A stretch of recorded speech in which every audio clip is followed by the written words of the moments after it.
আজকে আমি idioms and phrases করাবো। ইডিয়মস এন্ড ফ্রেজেস এটা ইংলিশ লিটারেচার এবং ল্যাঙ্গুয়েজের ভীষণ ইম্পর্টেন্ট একটা পার্ট। স্পেশালি ইংলিশ লিটারেচারে ভীষণভাবে ইউজড হয়ে এসেছে এতদিন।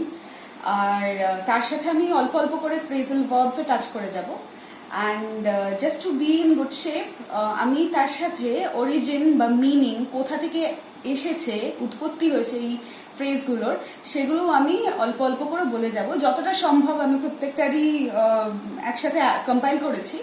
তো এটা not only in English language and literature but also in WBCS prelims এটা ভীষণভাবে হেল্প করবে। কথার মাঝখানে আমি বলেছিলাম বি ইন গুড শেপ, সেটাও কিন্তু একটা idiom. Be in good shape মানে সুন্দর, not to be in good shape in literal meaning but খুব ভালোভাবে প্রিপারেশন বা ওয়েল প্রিপারেশনকে বলা হয় বি ইন গুড শেপ। তো we can use it as be in good shape বলতে say we are in a very good shape for the sports or the final day of sports. আমরা এইভাবে use করতে পারি। আচ্ছা, B in good শেপের সাথে খুব সিমিলার একটা ফ্রেজ আছে, সেটা হচ্ছে be in hot water. Be in hot water note down করে নেবে। বি ইন হট ওয়াটার এই ফ্রেজটা, এটার মানে কিন্তু ট্রাবল, মানে সমস্যা হচ্ছে, বিপজ্জনক, অসুবিধায় পড়েছি। বি ইন হট ওয়াটার মানে লিটারালি কি বোঝায়, মানে গরম জলের মধ্যে পড়ে গেছে, তার মানে ইট ইজ ট্রাবল। ওকে, আচ্ছা, এবারে আমি ছোট ছোট কিছু ফ্রেজেস একসাথে বলে দিচ্ছি। সে কল আপ। কল আপ মানে ইনভাইট করা। কল আপ করে বললাম যে I will be calling her up to invite for dinner, এরকম ভাবে ইউজ করা যেতে পারে। Call off, call up, call off, call on, call out, এগুলো সবকটা ডিফারেন্ট ডিফারেন্ট মিনিং আছে। কল আপ বললাম, কল অফ, কল অফ মানে cancel, I am calling off the plans, I am calling off a day, ঠিক আছে, বা I am calling off the meeting. তারপরে আসছে কল অন। কল অন মানে visit, I will call on say Anita, মানে আমি অনিতার কাছে ভিজিটে যাব। আর কল আউট যেটা রয়েছে, কল আউট মানে হচ্ছে emergency, I am calling out for help, মানে কোন একটা ক্রাইসিস সিচুয়েশন আছে, আমি হেল্প চাইছি, তখন আমি কি বলবো, আই এম সিকিং হেল্প বা I am calling out for help. তো কল আউটটা এসেনশিয়ালি বোঝানো হচ্ছে কোনো হেল্পের জন্য। আচ্ছা, আর আরো কটা ছোট ছোট phrase. Let up. Let up হচ্ছে মানে স্লো ডাউন করা বা ইন্টেন্সিটি কমে যাওয়া, মানে কোনো কিছুর say the rain is letting up, মানে বৃষ্টি আস্তে আস্তে হালকা হচ্ছে। তো লেট আপ হিসেবে to decrease the intensity of something. তার সাথে রয়েছে লেট অফ। এটা লাস্ট একটা বললাম লেট আপ, এটা হচ্ছে লেট অফ। লেট অফ হচ্ছে টু এসকেপ বা avoid. Let off things, let it off মানে ছেড়ে দাও, অ্যাভয়েড করে যাও, এসকেপ করে যাও। ওকে, say in the evening my boss let me off work faster and allowed me to go home. Let me off faster মানে আমাকে ছেড়ে দিল তাড়াতাড়ি যাতে আমি বাড়ি ফিরতে পারি। ওকে, আচ্ছা, এরপরে আমি কয়েকটা রেফারেন্স দেব উইথ অ্যানিমালস। খুব ট্যাকটিক্যালি ইউজ করা হয় জিনিসগুলোকে। Black sheep. ব্ল্যাক শিপ হচ্ছে ডিসগ্রেস, মানে কালো ভেড়া, মানে family, I am a black sheep of my family, মানে আমি আমার ফ্যামিলির একটা ডিসগ্রেস বলতেই পারি। সুতরাং ব্ল্যাক শিপ হচ্ছে disgrace. Dark horse.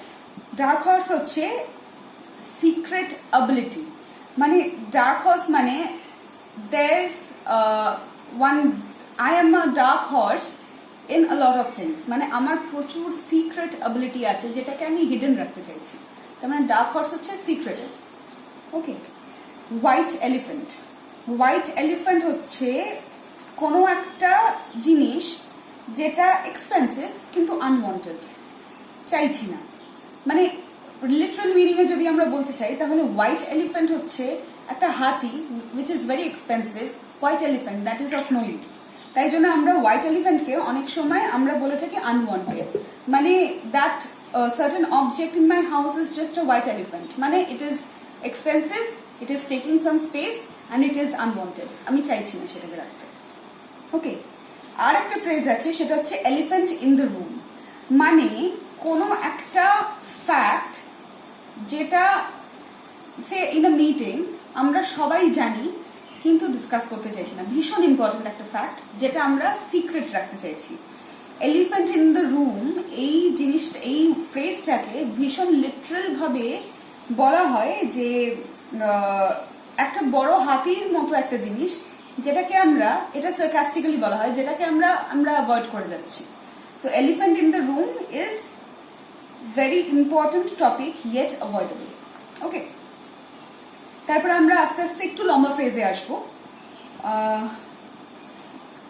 Say cup of tea, this is not my cup of tea, মানে এটা আমার দ্বারা সম্ভব না, বা this is absolutely my cup of tea, মানে এটা আমার জন্যই, এটাই আমিই করতে পারবো, এটা আমি করতে পারবো, মানে cup of tea my preference.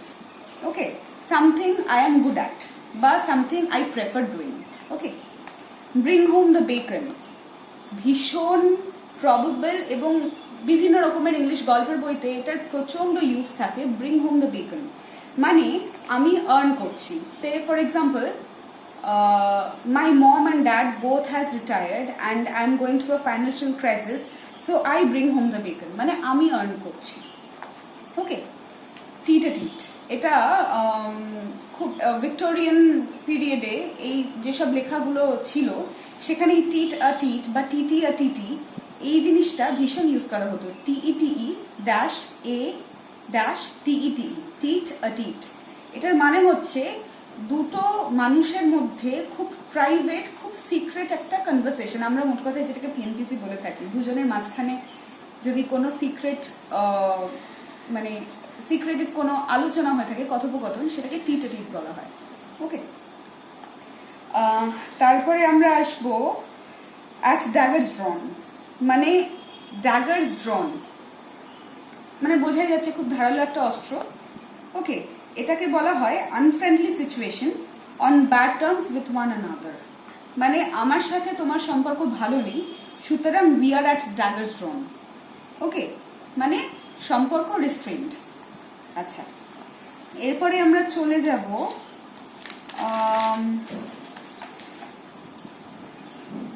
সে খুব খুব কমন একটা phrase, to make up his mind or to make up one's mind বা to make up my mind, মানে টু ডিসাইড, যে আমি ডিসাইড করব। আমরা বলি না যে make up your mind fast because in this situation it is very important. কি বলছি, যে তাড়াতাড়ি ডিসিশন নাও। তো to make up his mind মানে কনফিউজড হবে না, ডিসিশন নাও।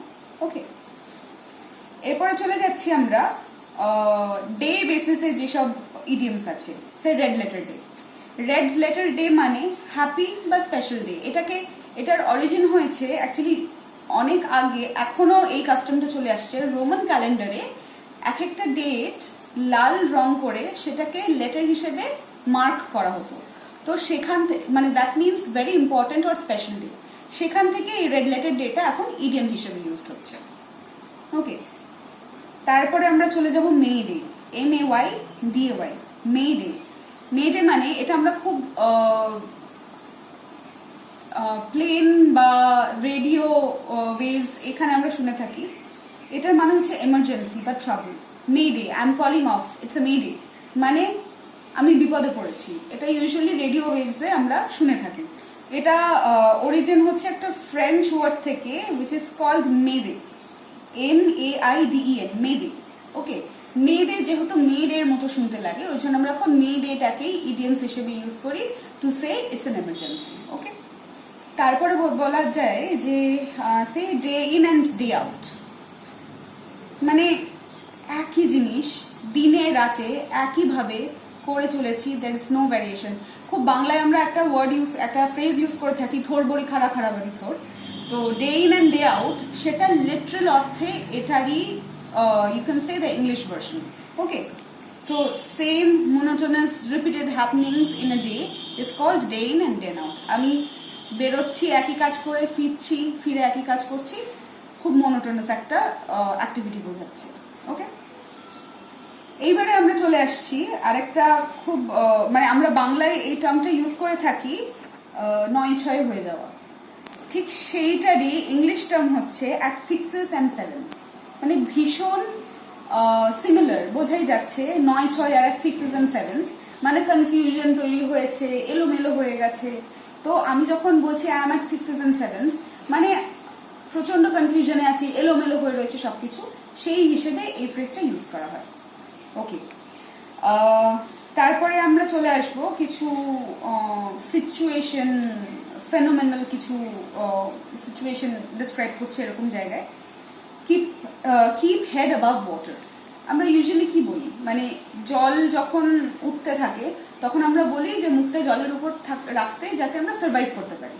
তো ঠিক এই ফ্রেজটাকে কাজে লাগিয়ে বলা হয়েছে কিপ হেড অ্যাবাভ ওয়াটার, মানে টু রিমেইন ক্লিন অফ। এটা অ্যাকচুয়ালি একটা বিজনেস টার্ম, মানে যখন অনেক লোন হয়ে যাচ্ছে, অনেক ডেট, অনেক ঋণ হয়ে যাচ্ছে, তখন আমরা বলি to remain of dates in tough Times.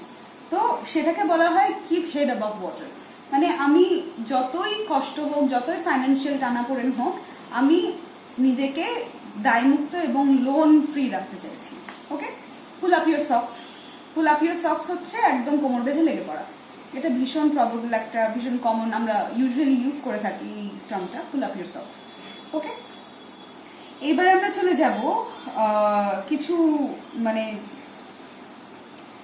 Action fighting কিছু ফ্রেজের উপরে। Fight with tooth and nail.